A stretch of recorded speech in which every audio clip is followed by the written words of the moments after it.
What is up, ladies and gentlemen? Trev here again from Way of the Swan with the last of the CaptainCon battle reports. This is the climactic final round of the CaptainCon Masters 2017. We have Jason Belsha playing the newly buffed Scorn versus Jake Van Meter and his Legion coming back on camera once again.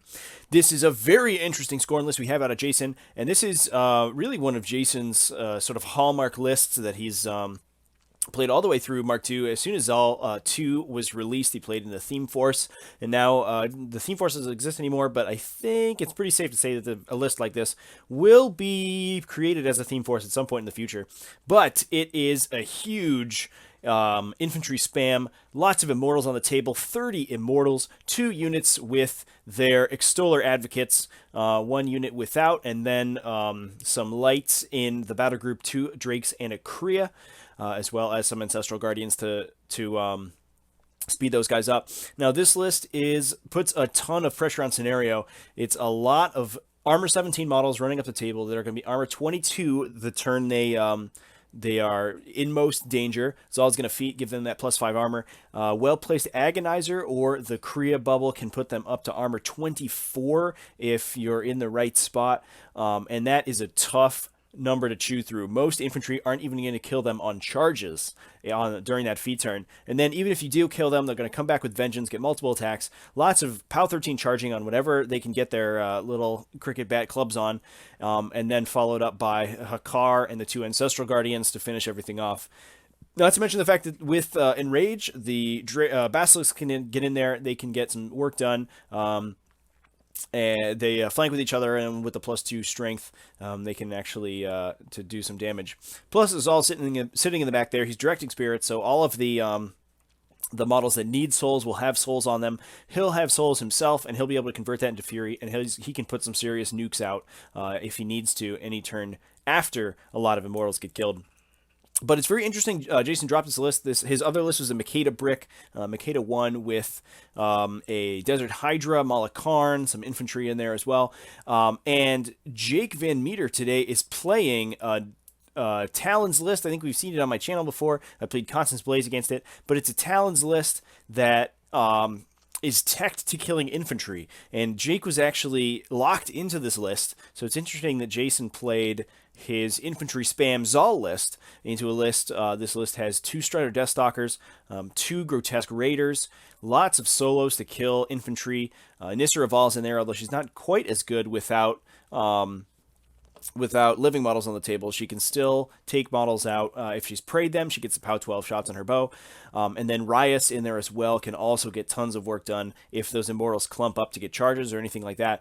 So I think Jake brought the right list to the table today to kill all these Immortals. I don't know if he would have had as good a time against the Makeda list. It has a lot of shield guards to protect the support models from shooting, from those Deathstalkers, and from Nissa Raval. And it's just a ton of armor that I don't know if this Legion list can cut through, but we'll see how it goes. Jason's taking the first turn here, just running everything up the table. The scenario obviously is entrenched.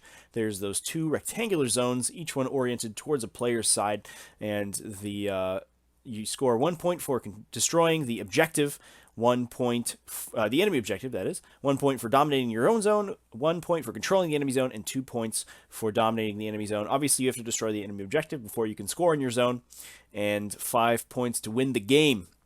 No kill box in this one either, otherwise it would be difficult to dominate the sides of those zones.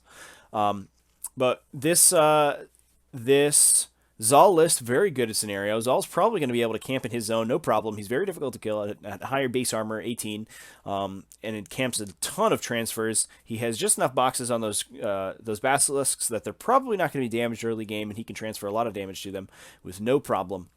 And then he can just jam out his opponent with those armor 22 Immortals.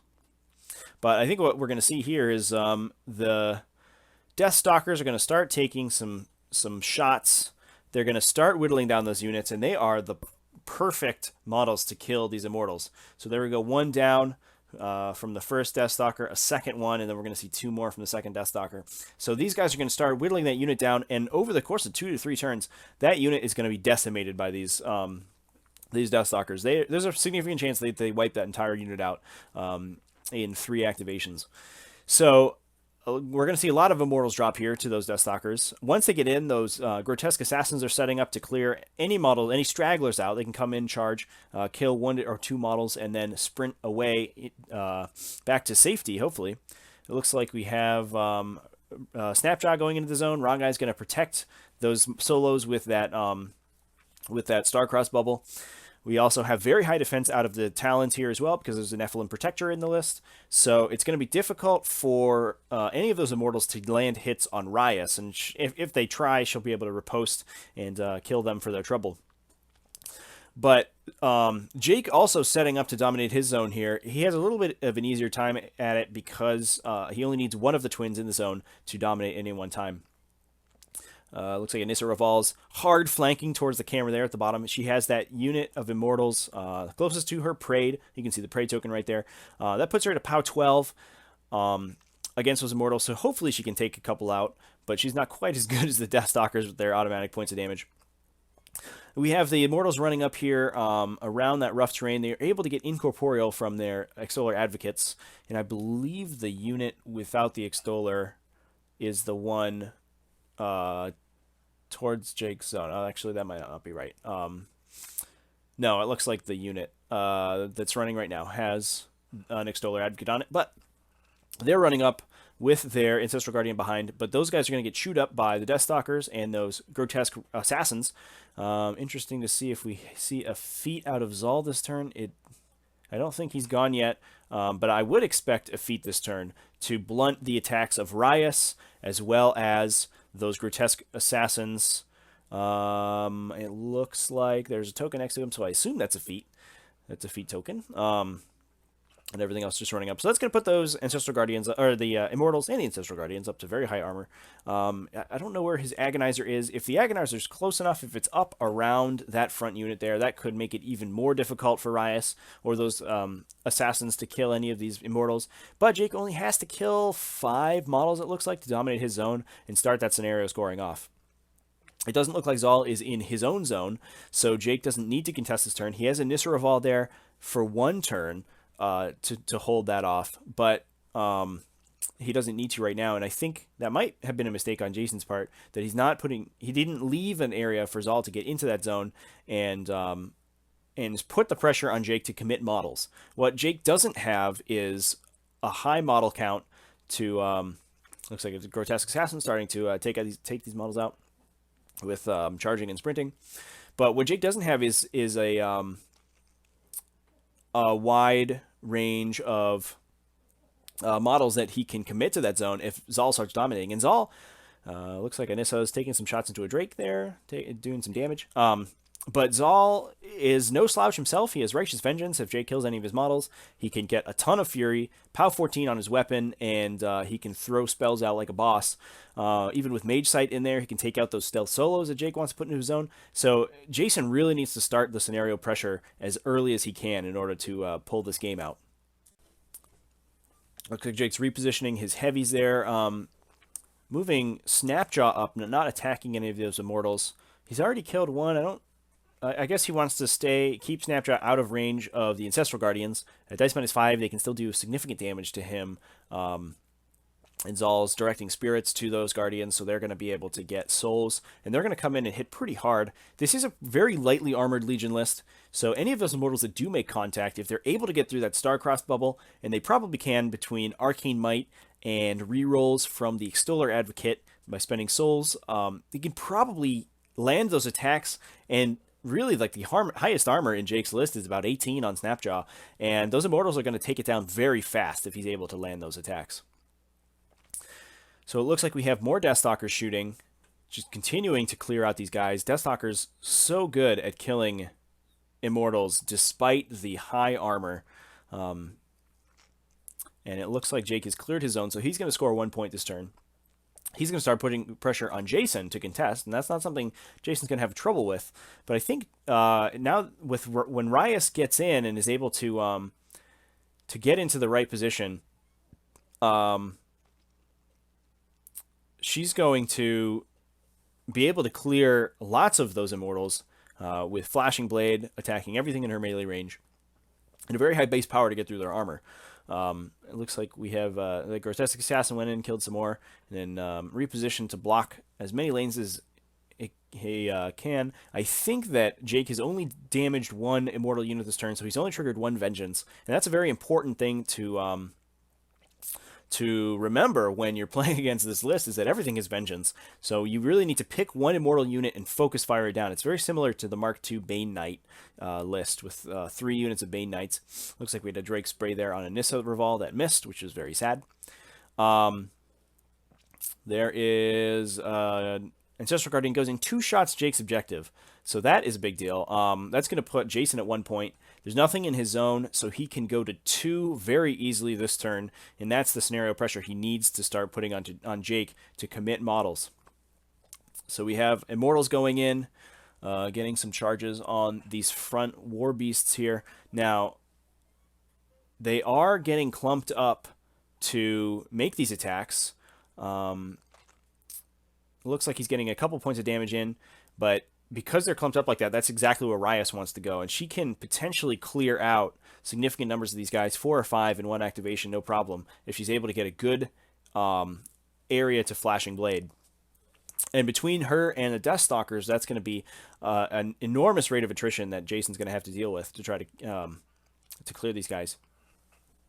So here he is with the rest of the Immortals, really just trying to jam Jake from being able to move anything out to his zone. And Nisraval is going to be able to get in there next turn, which is unfortunate for Jason. If he can continue to score on Jake's turn, that is a pretty big deal. But it doesn't look like he's going to be able to do that. It looks like the Agonizer is up in the center there behind Hikar. In case Rias wants to come in, she'll be -2 to damage rolls. And then Zaal's moving over. Not going to try to deal with an Nisraval this turn, but he is camping very heavily. He's armor 18, non-living, so she's not going to be able to damage him. He's really very resilient. Looks like camping several souls, or several fury. And he's going to be getting souls this next turn. So I imagine a lot of these Immortals are going to die, so he's going to have a ton of souls on the next turn. Nisraval looks like aims and shoots into that Drake 2 more times, dealing significant damage.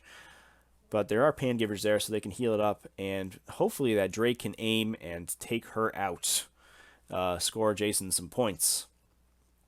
But we have these Grotesques continuing to jump in and out. Looks like the Totem Hunter actually took out the Ancestral Guardian that attacked Jake's objective. And now for the killing. Looks like we have more Deathstalker shots going into these guys, clearing those Immortals out in the back. And I think that's Jake's probably trying to clear a landing spot for Rias to get in. So she's going to be able to get in. The feet's down at this point, I think. So she's going to come in and be able to very consistently kill every one of those Immortals that gets into her melee range. I don't know if those Immortals in the front there are engaging her. I don't think they are. Looks like Snapshot is going to eat a couple of them, and he has snacking, so he's going to stop them from generating souls as well. So that's kind of a big deal.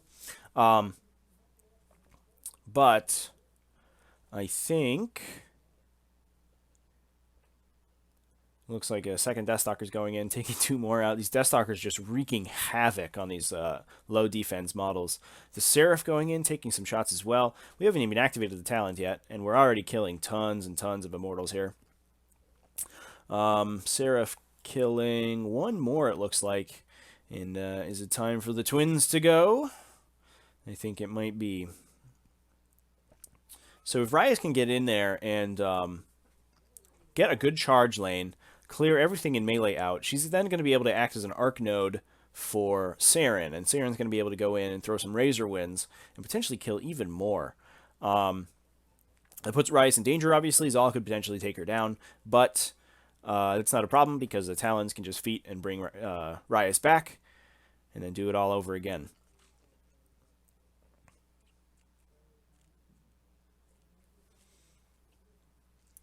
I'm not sure what we're measuring here. It looks like potentially a charge lane for Zuriel. So there's Zuriel go in. He has Assault, I believe, so he's able to go in with his spray. And then if he kills everybody in melee, he can take his quick work spray as well, so he can make multiple sprays in a turn. He's very good at clearing infantry, even though his rats were relatively low, very high mat, and then he can make all those sprays and really clear things out.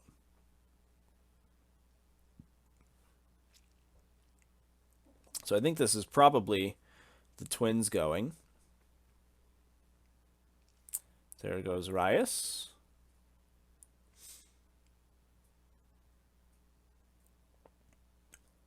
She's going to Flashing Blade and start killing. So I think she's attacking the Drake there, potentially.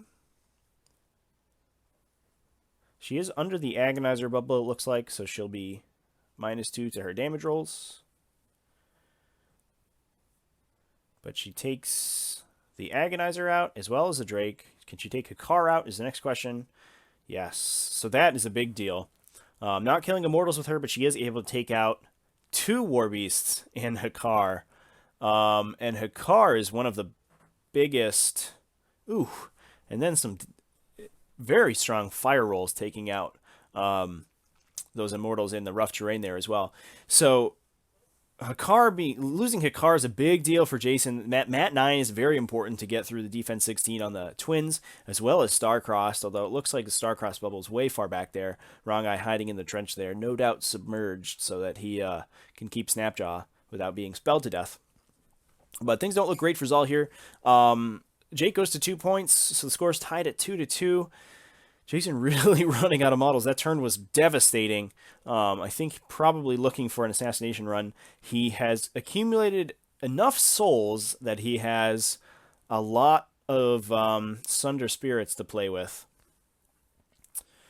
Looks like getting a Drake spray out on Saren potentially to force some transfers off her.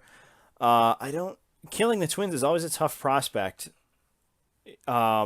Potentially that Ancestral Guardian can help and try to kill Rias maybe before Zaal goes.